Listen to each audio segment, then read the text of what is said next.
إن الحمد لله نحمده ونستعينه ونستغفره ونعوذ بالله من شرور أنفسنا ومن سيئات أعمالنا من يهده الله فلا مضل له ومن يضلل فلا هادي له وأشهد أن لا إله إلا الله وحده لا شريك له وأشهد أن محمدا عبده ورسوله اللهم صل على محمد وعلى آل محمد كما صليت على إبراهيم وعلى آل إبراهيم إنك حميد مجيد اللهم بارك على محمد وعلى آل محمد كما باركت على إبراهيم وعلى آل إبراهيم إنك حميد مجيد أما بعد فإن خير الحديث كتاب الله وخير الهدي هدي محمد صلى الله عليه وسلم وشر الأمور محدثاتها وكل محدثة بدعة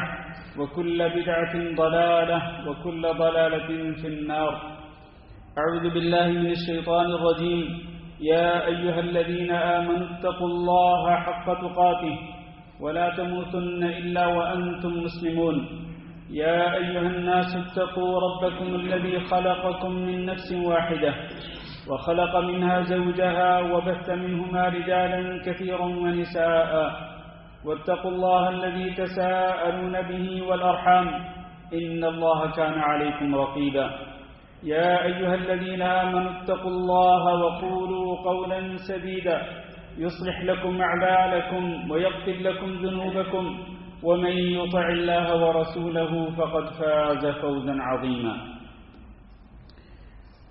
لائق صد احترام بزرگوں، دوستوں اور بھائیوں اور معززات ماؤں، بہنوں، بیٹیوں اور خواتین اسلام، آج کا موضوع ہے ہدایت ایک بہت بڑی نعمت ہے۔ جی ہاں، ہدایت ایک بہت بڑی نعمت ہے۔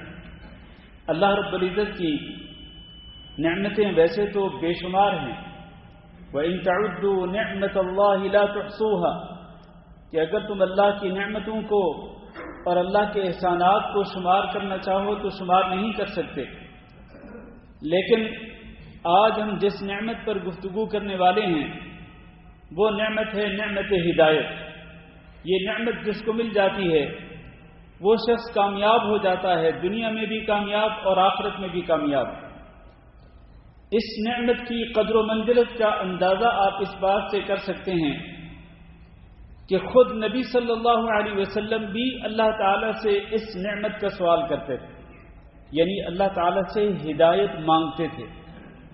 خود نبی صلی اللہ علیہ وسلم کہ جو ہدایت کے سرچشمہ تھے، ہدایت کے پیکر تھے، نبی صلی اللہ علیہ وسلم، ظاہر ہے کہ اللہ رب العزت کی طرف سے نازل کی جانے والی وحی کے پیروکار، وحی کی اتباع کرنے والے اللہ کے نبی، اس سے بڑی ہدایت کیا ہو سکتی ہے کہ جس شخص پر اللہ رب العزت کی طرف سے ڈائریکٹ وحی نازل ہو رہی ہے، لیکن اس کے باوجود بھی نبی صلی اللہ علیہ وسلم اللہ تعالیٰ سے یہ دعا کرتے تھے، اللہم انی اسألک الہدی والتقی والعفاف والغنی۔ اس دعا میں 4 چیزوں کا سوال کرتے نبی صلی اللہ علیہ وسلم اللہ تعالیٰ سے، اور یہ بڑی اہم چیزیں ہیں، بڑی جامع دعا ہے۔ ہم میں سے ہر شخص کو یہ دعا یاد ہونی چاہیے اور ہمیں یہ دعا بار بار پڑھنی چاہیے، بار بار اللہ تعالیٰ سے یہ دعا مانگنی چاہیے۔ اللہم انی اسألک الہدی والتقی والعفاف والغنی۔ اے اللہ، میں تجھ سے ہدایت کا سوال کرتا ہوں۔ آپ کو اندازہ ہوا کہ ہدایت کتنی بڑی نعمت ہے کہ جس کا سوال کون کر رہے ہیں؟ خود اللہ کے نبی صلی اللہ علیہ وسلم اللہ تعالیٰ سے مانگ رہے ہیں کہ اللہ مجھے ہدایت دے دے۔ آج اگر ہم ہدایت کی بات کریں تو کئی لوگوں کو بڑی نفرت ہوتی ہے کہ کیوں نہیں جی، ہم ہدایت پر نہیں ہیں، اور اللہ کے بندے ادھر اللہ کے نبی صلی اللہ علیہ وسلم اللہ تعالیٰ سے ہدایت کا سوال کر رہے ہیں۔ اللہم انی اسألک الہدی، اے اللہ میں تجھ سے ہدایت کا سوال کرتا ہوں۔ والعفاف، انی اسألک الہدی والتقی، اور تقوی کا سوال کرتا ہوں۔ والعفاف، اور پاکدامنی کا سوال کرتا ہوں۔ والغنی، اور غنا کا سوال کرتا ہوں کہ میں لوگوں سے بے نیاز ہو جاؤں، اور اگر محتاج ہوں تو اللہ تیرا محتاج ہے.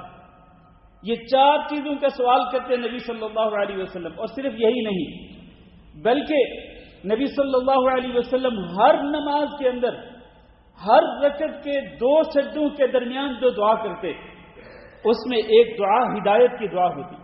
اللہم اغفر لی واہدینی وعافنی وارزقنی، یا اللہم اغفر لی وارحمنی واہدینی وعافنی وارزقنی. 5 چیزوں کا سوال کرتے، ان میں سے ایک واہدینی، اے اللہ مجھے ہدایت دے. اور پھر یہی نہیں بلکہ نبی صلی اللہ علیہ وسلم یہ بھی دعا کرتے تھے، اللہم انی اسألک الہدی ویسر الہدی لی.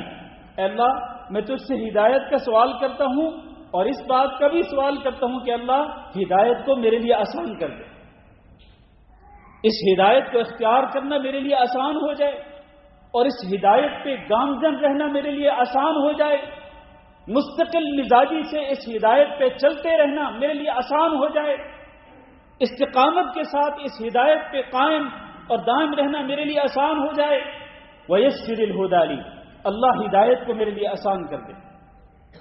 اور پھر یہی نہیں بلکہ ہر شخص، ہر مومن ہر نماز کی ہر رکعت کے اندر اللہ تعالیٰ سے یہ دعا کرتا ہے کہ اہدنا الصراط المستقیم، اے اللہ ہمیں ہدایت دے دے سیدھے راستے کی طرف. اہدنا یہ دعا ہے جو ہم میں سے ہر شخص ہر نماز کی ہر رکعت کے اندر کرتا ہے. اور اگر ہم رکعتوں کو شمار کرنا چاہیں تو جو فرض نمازیں ہیں، فرض نمازوں کی رکعات کی تعداد 17 ہے. 5 نمازوں کی فرض رکعات کی تعداد 17 ہے. اور اگر فرض نمازوں سے پہلے اور فرض نمازوں کے بعد کی جو سنتیں ہیں جن کو ہم سنت موقدہ کہتے ہیں وہ 12 رکعات ہیں. 17 کے ساتھ وہ 12 رکعات بھی ملا لیں تو یہ 29 رکعتیں ہو جاتی ہیں. اور اگر اس کے ساتھ صرف ایک وتر ملا لیں تو 30 رکعتیں ہو جاتی ہیں. اور اگر 3 وتر ملا لیں تو 32 رکعتیں ہو جاتی ہیں. یہ تو وہ رکعتیں ہیں جو ہمیں پڑھنی ہیں. اس کے علاوہ اگر آپ نفل نماز پڑھتے ہیں جیسے نماز اشراق ہے یا نماز چاشت ہے یا نماز تہجد ہے، عام نفل نماز ہے، تو جتنی نفل نماز زیادہ پڑھیں گے اتنی زیادہ آپ یہ دعا کثرت کے ساتھ کریں گے. یہ کیا ہے؟ کم از کم 30 مرتبہ دن اور رات میں آپ یہ دعا کرتے ہیں اہدنا الصراط المستقیم، اے اللہ ہمیں ہدایت دے دے سیدھے راستے کی.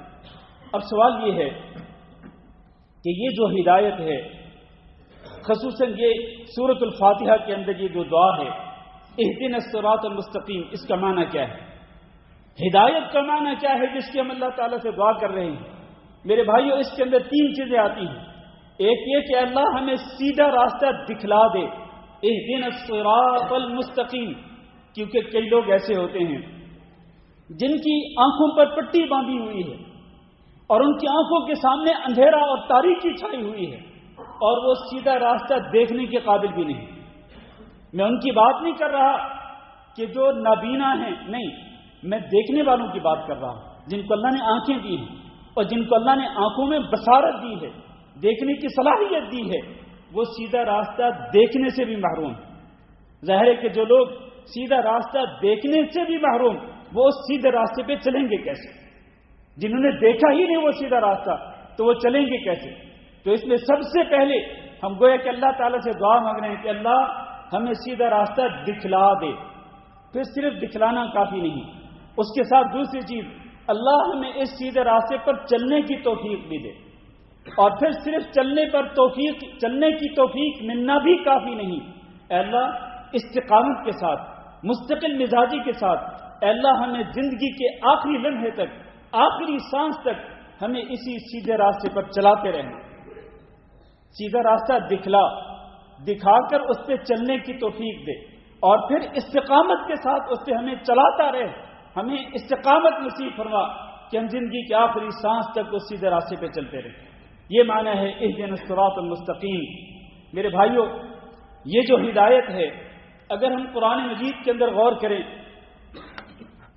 تو قرآن مجید کے اندر ہدایت کا جو لفظ ہے یہ 4 معنوں میں استعمال ہوا ہے.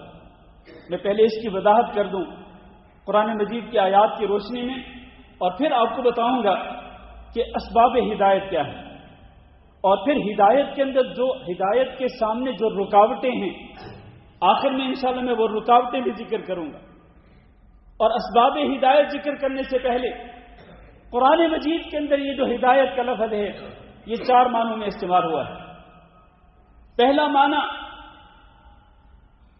اس ہدایت سے مراد فطری ہدایت ہے کہ وہ ہدایت جو اللہ تعالیٰ نے تمام مخلوقات کی فطرت میں رکھ دی ہے، اور یہ وہ ہدایت ہے جس کا اللہ تعالیٰ نے قرآن مجید میں ذکر فرمایا. آپ سورۃ الاعلیٰ کو اٹھائیے. ابھی رمضان کا مہینہ گزرا، آپ تراویح کی نماز پڑھتے رہے، قیام کی نماز پڑھتے رہے. تقریباً سب ائمہ جو ہیں وہ شفع الوتر یعنی وتر سے پہلے جب 2 رکعت پڑھاتے، یہ وتر کی نماز جب پڑھاتے تو پہلی رکعت میں سبح اسم ربک الاعلی پڑھتے. کبھی غور کیا آپ نے کہ اس کے شروع میں جو اللہ تعالیٰ نے فرمایا سبح اسم ربک الاعلی الذی خلق فسوى والذی قدر فهدى والذی قدر وهدى والذی قدر فهدى، کہ ہدا جو لفظ ہے یہاں پر کہ وہ ہدایت دیتا ہے. کبھی غور کیا آپ نے کس کا معنی کیا ہے؟ میرے بھائیوں، اللہ تعالیٰ فرما رہے ہیں سبح اسم ربک الاعلی، اپنے اس رب کے نام کی تسبیح بیان کرو جو کہ اعلیٰ ہے، بلند و بالا ہے. اور کتنا بلند و بالا ہے، وہ اپنی تمام تر مخلوقات سے اوپر ہے، اور اپنی سب سے بڑی مخلوق جو کہ عرش باری تعالیٰ ہے اس کے اوپر مستوی ہے. الرحمن علی العرش استوى ثم استوى علی العرش. تو اپنے اس بلند و بالا رب کے نام کی تسبیح بیان کرو. اس نے کیا کیا ہے؟ کیوں وہ تسبیح کا مستحق ہے؟ کیوں وہ پاکیزگی اور تقدس بیان کرنے کا مستحق ہے؟ اس کی 4 وجوہات ہیں. الذی خلق فسوى، الذی خلق فسوى والذی قدر فہدى، کہ اس نے پیدا کیا. اس کا معنی یہ ہے کہ پوری کائنات اور تمام مخلوقات کا خالق اللہ ہے. صرف پیدا نہیں کیا، الذی خلق فسوى، پھر اس نے ہر مخلوق کو ٹھیک طریقے سے، بہت ہی بہترین طریقے سے، متوازن طریقے سے اس نے پیدا کیا. آپ انسانوں کو دیکھ لیجئے، انسان کو اللہ تعالیٰ نے کس طرح متوازن شکل و صورت کے اندر پیدا کیا. انسان کی شکل و صورت بے ڈھبی نہیں ہے، اور اسی طرح باقی مخلوقات ہیں، تمام کی تمام مخلوقات کی شکل و صورت جو بہت ہی ڈھب سے بنی ہوئی ہے، بہت ہی ٹھیک طریقے سے بنی ہوئی ہے. تمام کی تمام مخلوقات اسی طرح سے متوازن مخلوقات ہیں، بے ڈھبی کوئی مخلوق نہیں. الذی خلق فسوى والذی قدر، اور اس نے پھر تمام مخلوقات کو پیدا کر کے اس کے اندازے بھی مقرر کر دیے. انسان کو دیکھ لیجئے، انسان کو پیدا کیا، اس کے لیے کئی چیزیں مقرر کر دی. جب وہ ماں کے پیٹ میں ہوتا ہے اس کا رزق متعین کر دیا، مقرر کر دیا ایک اندازے کے ساتھ، اور بالکل ایگزیکٹ، بالکل صحیح اندازہ اللہ تعالیٰ نے مقرر کر دیا کہ یہ شخص کہاں سے کمائے گا، اور اس کا جو سورس آف انکم ہوگا وہ کیا ہوگا، فلاں سورس آف انکم سے اس کو کتنا رزق ملے گا، یہ کتنی انکم کمائے گا. وہ ٹھیک اندازے کے ساتھ اللہ تعالیٰ نے وہ مقدر کر رکھا ہے. الذی قدر، مقدر کر دیا. اسی طرح انسان کی زندگی ہے، اور اسی طرح باقی تمام کی تمام مخلوقات ہیں، سب کے اندازے مقرر کر دیے. الذی قدر فہدى، اور پھر مقدر کرنے کے بعد چوتھی بات کہ اللہ تعالیٰ نے رہنمائی بھی کر دی، اس کی فطرت کے اندر ڈال دی. اب آپ بچے کو دیکھ لیجئے، ایک بچہ جو نو مولود بچہ ہوتا ہے، اس کو کس نے یہ بتلایا ہے کہ تم اپنی ماں کے پیٹ سے چمٹو، اپنی ماں کے سینے سے چمٹو گے تو تمہیں تمہاری خوراک ملے گی؟ کس نے اس کو بتایا ہے؟ بطخ کو کس نے بتایا کہ تم نے پانی کے اندر تیرنا ہے؟ پرندے کی کس نے فطرت کے اندر یہ بات ڈال دی کہ تم نے اپنے پرندوں کو ہلاتے ہوئے فضا کے اندر اڑنا ہے؟ رینگنے والے جانوروں کو کس نے بتلایا کہ تم نے رینگ کر چلنا ہے؟ اور شکار کرنے والے جانوروں کو کس نے بتلایا کہ تم نے اگر اپنے پیٹ کی پیاس کو بھرنا ہے، اپنے پیٹ کی بھوک کو ختم کرنا ہے، تو تمہیں شکار کر کے اپنے پیٹ کی بھوک کو ختم کرنا ہے، چیر پھاڑ کر کے تم نے اپنے پیٹ کی بھوک کو ختم کرنا ہے. یہ شہد کی مکھی جو ہے اس کو کس نے بتلایا ہے کہ تو جب اڑ کے جائے گی اور پھر تو پودوں سے پھولوں سے پھلوں سے جب تو چوسے گی اس کے بعد تو اپنے چھتے کی طرف واپس پلٹے گی، وہاں پر اس مٹھاس کو جو تو چوس کے لائے گی اس چھتے کے اندر جا کے ڈالے گی، وہاں سے شہد پیدا ہوگا۔ اس شہد کی مکھی کو کس نے بتلایا؟ پرندوں کو کس نے بتلایا کہ جب تم اڑ کے جاتے ہو صبح سویرے، پھر شام کے وقت تم واپس اپنے گھونسلوں کے اندر ہی آتے ہو، کہیں اور نہیں جاتے ہو؟ کس نے بتلایا؟ یہ معنی ہے الذی قدر فہدی، اس نے مقدر بھی کیا، پورے اندازے بھی لگا دیے، بالکل ٹھیک ایگزیکٹ اندازے مقرر کر دیے، اور پھر اس نے رہنمائی بھی کر دی، ہر ایک کی فطرت کے اندر یہ چیز ڈال دی۔ یہ ہدایت جو ہے یہ کون سی ہدایت ہے؟ یہ فطری ہدایت۔ ربنا الذی اعطى كل شيء خلقه ثم هدى، ہمارا رب وہ ہے، یہ حضرت موسیٰ علیہ السلام نے فرعون کے سامنے کہا تھا، ربنا الذی اعطى كل شيء خلقه ثم هدى، ہمارا رب وہ ہے جس نے ہر چیز کو اس کی شکل و صورت دی اور پھر اس کی رہنمائی کر دی، اس کی فطرت کے اندر چیزیں ڈال دی، جن جن چیزوں کا وہ جو بھی مخلوق ہے، جو مخلوق جس چیز کی وہ محتاج ہوگی، وہ اپنی ضرورت کو پورا کرنے کے لیے کیسے کیسے اس کو کرنا ہے، کیا کچھ کرنا ہے، یہ ساری چیزیں مخلوقات کی فطرت کے اندر ڈال دی۔ یہ پہلا معنی ہے، گویا کہ یہ فطری ہدایت۔ اور دوسری ہدایت جو ہے اس کا معنی ہے قرآن مجید کے اندر، وہ ہے بیان کرنا، گائیڈ کرنا، رہنمائی کرنا، اور یہ حقیقت میں انبیاء علیہم السلام کا وظیفہ ہے، انبیاء علیہم السلام کا مشن ہے، انبیاء علیہم السلام کی ذمہ داری ہے، اور پھر ان کے بعد انبیاء علیہم السلام کے جو ورثاء ہیں، العلماء ورثۃ الانبیاء، علماء انبیاء کے وارث ہیں، ان کے ذمہ ہے کہ یہ گائیڈ کریں لوگوں کو، یہ لوگوں کے سامنے بیان کریں، کس چیز کو؟ قرآن اور حدیث کی روشنی میں حق کو بیان کریں، کھول کھول کر لوگوں کو بتلائیں کہ حق یہ ہے جس کی آپ نے اتباع کرنی ہے، اور باطل یہ ہے جس سے آپ نے اجتناب اور پرہیز کرنا ہے۔ یہ ہے وہ ہدایت جس کا معنی ہے گائیڈ کرنا، رہنمائی کرنا۔ اور اللہ تعالیٰ نے قرآن مجید کے اندر ارشاد فرمایا، اِنَّا هَدَيْنَاهُ السَّبِيلَ، ہم نے اس انسان کی رہنمائی کر دی ہے اور اس کو راستہ دکھلا دیا ہے، اِمَّا شَاكِرًا وَإِمَّا كَفُورًا، ہم نے تو اس کی رہنمائی کرنی تھی، ہم نے اس کو گائیڈ کرنا تھا، ہم نے اس کو گائیڈ کر دیا، اس کی رہنمائی کر دی۔ اب اس کے بعد یہ چاہے تو شکر گزار بندہ بن جائے، چاہے تو یہ ناشکرہ بن جائے، یہ اس کی مرضی ہے، اما شاکرا و اما کفورا۔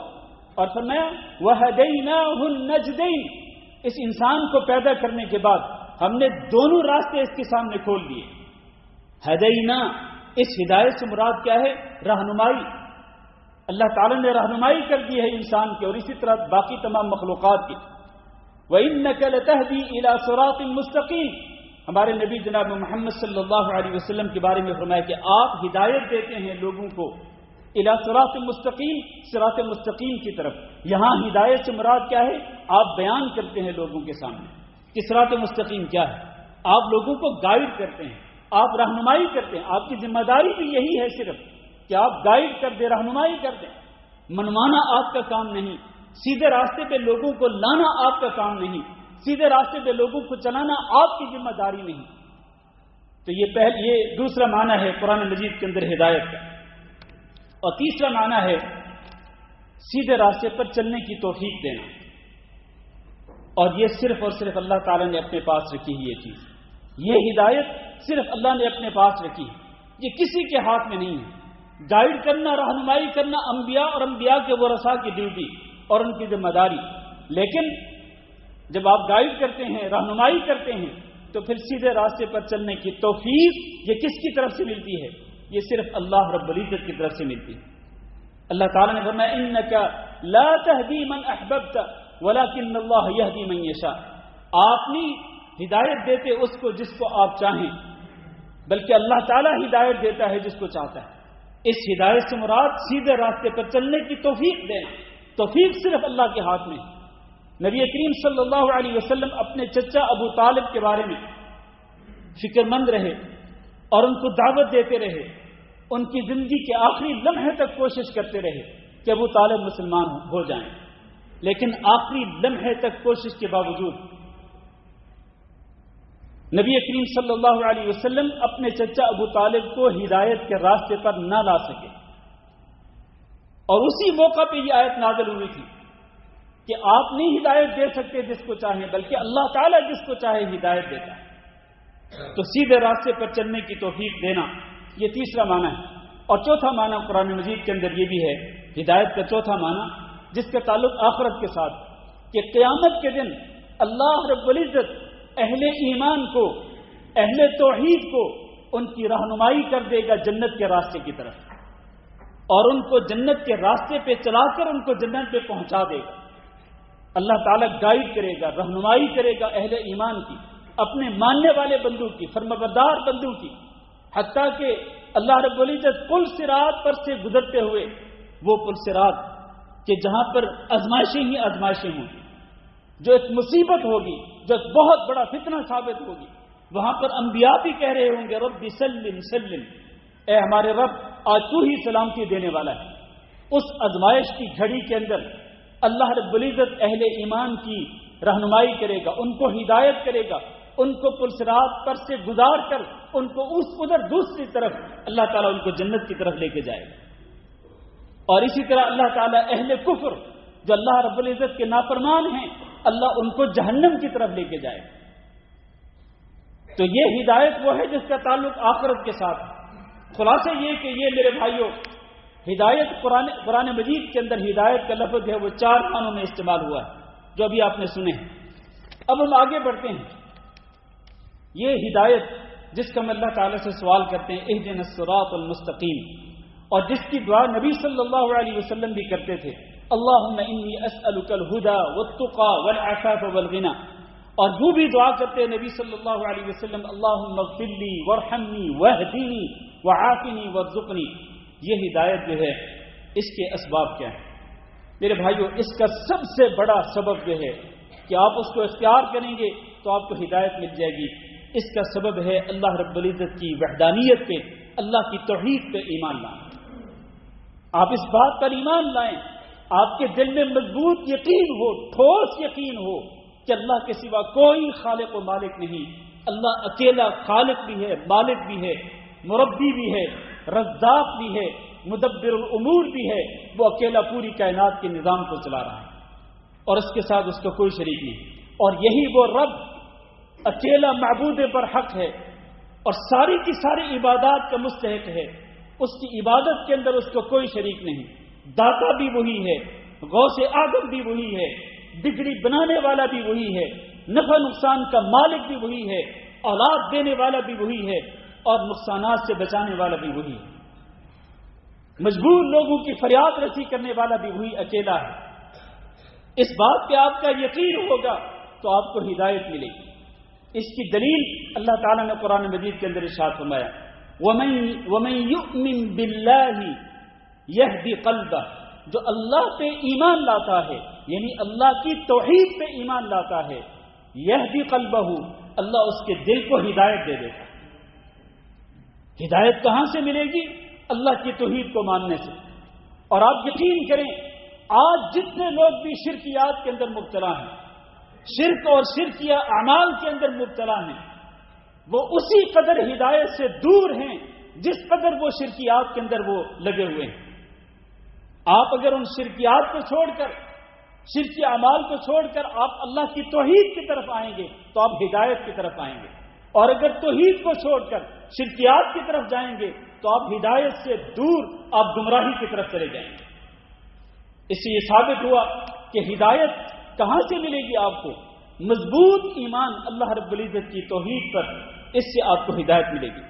اور دوسرا، اللہ رب العزت سے مضبوط اور گہرا تعلق، کہ ایک انسان، اور یہ اسی توحید کا نتیجہ ہے، جس قدر آپ کا عقیدہ توحید پختہ ہوگا اسی قدر اللہ رب العزت کے ساتھ آپ کا تعلق بھی بڑا مضبوط ہوگا، اسی اللہ پہ آپ توکل اور بھروسہ کریں، اسی اللہ تعالیٰ سے امیدیں وابستہ کریں کہ میرا اللہ ہی میری ضرورتوں کو پورا کر سکتا ہے، میرا اللہ ہی میری مشکلوں کو ٹال سکتا ہے، اسی کا خوف ہو، اسی سے امید ہو، اسی کی محبت اور عقیدت ہو،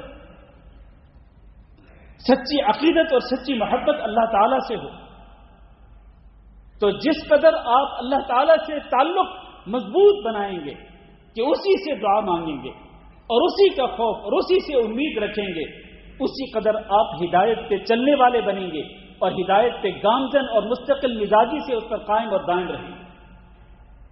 اللہ تعالیٰ سے مضبوط تعلق، اس کی دلیل کیا ہے؟ وَمَن يَعْتَصِمْ بِاللَّهِ فَقَدْ هُدِيَ إِلَى صِرَاطٍ مُسْتَقِيمٍ، جو اللہ تعالیٰ کے ساتھ گہرا اور مضبوط تعلق قائم کر لیتا ہے اس کو صراط مستقیم کی طرف ہدایت دے دی جاتی ہے۔ یہ دو چیزیں ہیں، وہ دو اسباب ہیں۔ اور پھر تیسرا سبب میرے بھائیوں، تیسرا سبب ہے پانچوں نمازیں پابندی کے ساتھ پڑھنا۔ مردوں کے لیے ضروری ہے کہ وہ پانچوں نمازیں پابندی کے ساتھ کہاں پر پڑھیں؟ مسجد کے اندر آ کر باجماعت ادا کریں۔ اور ہماری مائیں، بہنیں، بیٹیاں اپنے گھروں کے اندر پانچوں نمازیں پابندی کے ساتھ پڑھیں، بغیر شرعی عذر کے وہ کسی نماز کو ترک نہ کریں۔ جس قدر انسان ان نمازوں کا پابند ہوگا اسی قدر وہ ہدایت پہ قائم اور دائم رہنے والا ہوگا، اور جس قدر وہ ان نمازوں کے اندر سستی اور غفلت کرتا ہوگا اسی قدر وہ ہدایت سے دور ہٹ کر وہ گمراہی کی طرف جا رہا ہے۔ یہ بات میں نہیں کہہ رہا، یہ بات عبداللہ بن مسعود رضی اللہ تعالیٰ عنہ نے صحیح مسلم کے اندر بیان فرمائی۔ عبداللہ بن مسعود رضی اللہ تعالیٰ عنہ کہا کرتے تھے، حدیث لمبی ہے لیکن مختصر کرتا ہوں، کہ جو شخص یہ پسند کرتا ہو کہ کل قیامت کے دن وہ اللہ تعالیٰ سے اس حالت میں ملے کہ وہ مسلمان ہو، اور ہم میں سے کون نہیں جو اللہ تعالیٰ سے اس حالت میں نہ ملنا چاہتا ہو، قیامت کے دن ہم اللہ تعالیٰ سے اسی حال میں ملنا چاہیں گے کہ ہم مسلمان ہوں، تو جو شخص اس بات کو پسند کرتا ہے وہ کیا کرے؟ فرمایا فَلْيُحَافِظْ عَلَى هَؤُلَاءِ الصَّلَوَاتِ الْخَمْسِ حَيْثُ يُنَادَى بِهِنَّ، تو اس کو چاہیے کہ وہ پانچوں نمازوں کی پابندی کرے، لیکن کہاں پر؟ حَيْثُ يُنَادَى بِهِنَّ، جہاں سے اذان دی جاتی ہے، جہاں سے پانچوں نمازوں کے لیے بلایا جاتا، پکارا جاتا، وہاں پر آ کر پانچوں نمازوں کی حفاظت کرے۔ پانچوں نمازوں کی حفاظت کرے گا تو کل قیامت کے دن اللہ تعالیٰ سے اس حال میں ملے گا کہ یہ مسلمان ہوگا۔ اور پھر فرمایا کہ فَإِنَّ اللَّهَ شَرَعَ لِنَبِيِّكُمْ سُنَنَ الْهُدَى، اللہ تعالیٰ نے تمہارے نبی کے لیے ہدایت کے راستوں کو متعین کر دیا ہے، اور ہدایت کے راستوں میں سے ایک راستہ کیا ہے؟ یہ پانچوں نمازیں مسجد کے اندر پابندی کے ساتھ پڑھنا۔ تو پانچوں نمازیں میرے بھائیوں پابندی کے ساتھ پڑھا کریں، اس طرح آپ ہدایت پہ قائم رہیں گے۔ پھر آپ نمازوں کے اندر ہی تو آپ یہ دعا کریں گے، اہدنا الصراط المستقیم، اے اللہ ہمیں سیدھا راستہ دکھلا دے اور اس پر چلنے کی توفیق بھی دے، اور پھر ہمیشہ زندگی کے آخری سانس تک اس پہ چلاتا ہے، استقامت کے ساتھ، مستقل مزاجی کے ساتھ۔ اور چوتھا سبب یہ ہے کہ اچھی صحبت اور اچھی سوسائٹی اختیار کریں، اس لیے کہ آپ بری سوسائٹی اختیار کریں گے تو وہ آپ کو گمراہی کی طرف لے جائے گی، اچھی سوسائٹی اختیار کریں گے، نیک لوگوں کو اپنا دوست بنائیں گے تو آپ کو ہدایت کی طرف لے کے جائیں گے۔ اور پانچواں سبب یہ ہے کہ انسان مجاہدہ کرتا رہے۔ مجاہدہ کا معنی کیا ہے؟ مجاہدہ کا معنی یہ ہے کہ انسان کو گمراہ کرنے کے لیے اس کا نفس بھی پیچھے لگا ہوا ہے، نفسانی خواہشات اس کے پیچھے لگی ہوئی ہیں، شیطان اس کے پیچھے لگا ہوا ہے۔ انسان کو چاہیے کہ انسان شیطان کے خلاف بھی مجاہدہ کرے اور اپنی نفسانی خواہشات کے خلاف بھی مجاہدہ کرے۔ جب وہ اس طرح مجاہدہ کرے گا کہ ہمیشہ وہ شیطان کے خلاف کھڑا ہے، ہمیشہ وہ نفسانی خواہشات کے پیچھے چلنے والا نہیں بلکہ نفسانی خواہشات کے سامنے ڈٹ کے کھڑا ہوا ہے اور ان کی پیروی نہیں کر رہا، جب اس طرح انسان مجاہدہ کرے گا، اللہ نے فرمایا وَالَّذِينَ جَاهَدُوا فِينَا لَنَهْدِيَنَّهُمْ سُبُلَنَا، اور جو ہمارے دین کے معاملے کے اندر مجاہدہ کریں گے، یعنی ثابت قدمی کے ساتھ دین پہ چلتے رہیں گے، شیطان کے بہکاوے میں نہیں آئیں گے، نفسانی خواہشات کے پیچھے نہیں چلیں گے، تو پھر ہم کیا کریں گے؟ لَنَهْدِيَنَّهُمْ سُبُلَنَا، ایسے لوگوں کو ہم اپنے سیدھے راستے کی طرف ہدایت ضرور دیں گے۔ ہدایت یہاں سے ملے گی، مجاہدہ کرنے سے آپ کو ہدایت ملے گی۔ اور چھٹی چیز یہ ہے میرے بھائیوں، یہ قرآن مجید جو ہے، میں سمجھتا ہوں کہ یہ کتاب جو ہے یہ بڑی مظلوم کتاب ہے۔ ہم نے اس کتاب پہ ظلم کر رکھا ہے۔ یہ کتاب ہدایت ہے، ہدایت کا سرچشمہ یہ کتاب ہے یہ قرآن مجید۔ ذالک الکتاب لا ریب فیہ ھدی للمتقین، اس کو میں نے مظلوم کیوں کہا ہے؟ اس لیے کہا ہے کہ کم ہی لوگ ہیں جو اس کتاب کو پڑھتے ہیں، اور ان پڑھنے والوں میں سے بھی کم ہی لوگ ہیں جو اس کو سمجھنے کی کوشش کرتے ہیں۔ اور ان میں سے بھی کم ہی لوگ ہیں جو اس پہ عملی جامہ پہناتے ہیں اور اس پہ عمل کرتے ہیں۔ زیادہ تر مسلمان اس قرآن کو پڑھنا بھی نہیں جانتے۔ پوری ذمہ داری کے ساتھ یہ بات کہہ رہا ہوں، پورا قرآن مجید تو دور کی بات، سورۃ الفاتحہ بھی صحیح طریقے سے پڑھنا ان کو معلوم نہیں ہے کہ کیسے سورۃ الفاتحہ پڑھنی ہے۔ اس لیے میں کہہ رہا ہوں یہ بڑی مظلوم کتاب ہے، ایسے نہیں ہونا چاہیے میرے بھائیوں۔ اس کتاب کا ہمارے اوپر حق ہے کہ ہم اس کو پڑھیں، اس کو کھول کر پڑھنے کی زحمت کریں اور پھر اس کو سمجھیں اور اس پہ عمل کریں، اس سے آپ کو ہدایت ملے گی۔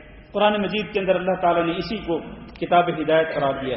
اللہ تعالیٰ سے دعا کرتے ہیں کہ اللہ ہم سب کو ہدایت دے اور اللہ رب العزت ہمیں ہدایت کے سیدھے راستے پر چلنے کی توفیق دے، اور زندگی کے آخری سانس تک اللہ تعالیٰ ہمیں اسی سیدھے راستے پر چلتے رہنے کی توفیق دے، استقامت اور ثابت قدمی نصیب فرمائے۔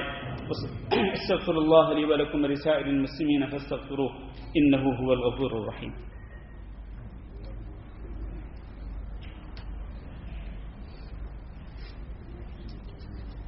إن الحمد لله نحمده ونستعينه ونستغفره ونعوذ بالله من شرور أنفسنا ومن سيئات أعمالنا، من يهده الله فلا مضل له ومن يضلل فلا هادي له، وأشهد أن لا إله إلا الله وحده لا شريك له، وأشهد أن محمدا عبده ورسوله۔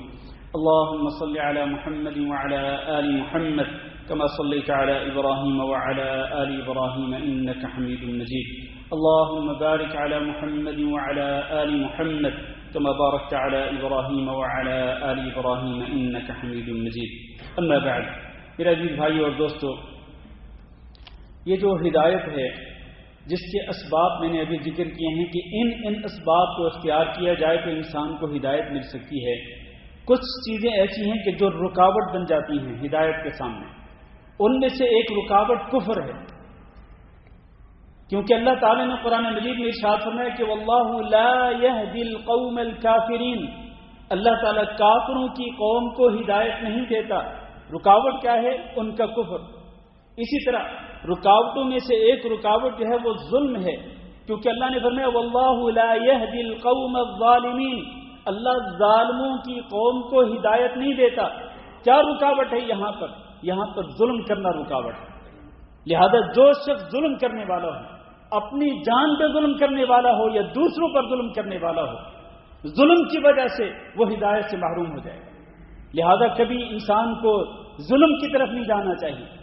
اور تیسری رکاوٹ جو ہے وہ فسق و فجور ہے، اللہ رب العزت کی نافرمانی کرنا، دیدہ دلیری کے ساتھ گناہوں کے ارتکاب کرنا، یہ بہت بڑی رکاوٹ ہے۔ اللہ نے قرآن مجید کے اندر ارشاد فرمایا واللہ لا یہدی القوم الفاسقین، اللہ تعالیٰ فاسقوں کی قوم کو ہدایت نہیں دیتا۔ یہاں رکاوٹ کیا ہے؟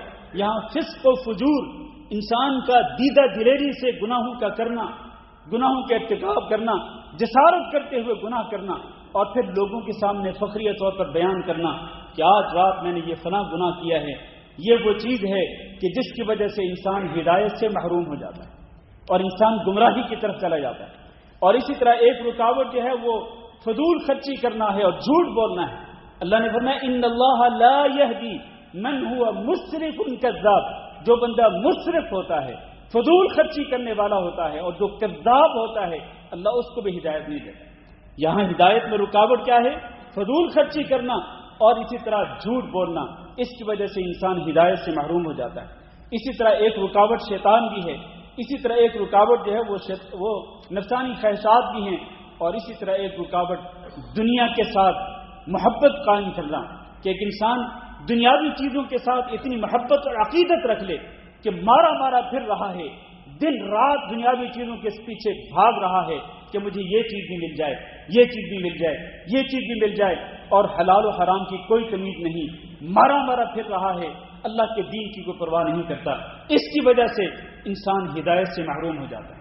میرے عزیز بھائیوں، آج کے موضوع کا خلاصہ یہ ہے کہ ہدایت صرف اللہ کے ہاتھ میں، من یہدی اللہ فہو المہتد، جس کو اللہ ہدایت دے گا وہ ہدایت یافتہ ہو۔ قل اللہ یہدی للحق، اللہ ہی وہ ہے جو حق کی طرف ہدایت دیتا ہے۔ لہذا جب ہدایت دینے والا اللہ ہے اور اسی کی ہدایت میں انسان ہدایت یافتہ ہو جاتا ہے، تو پھر انسان کو اللہ تعالیٰ سے پورے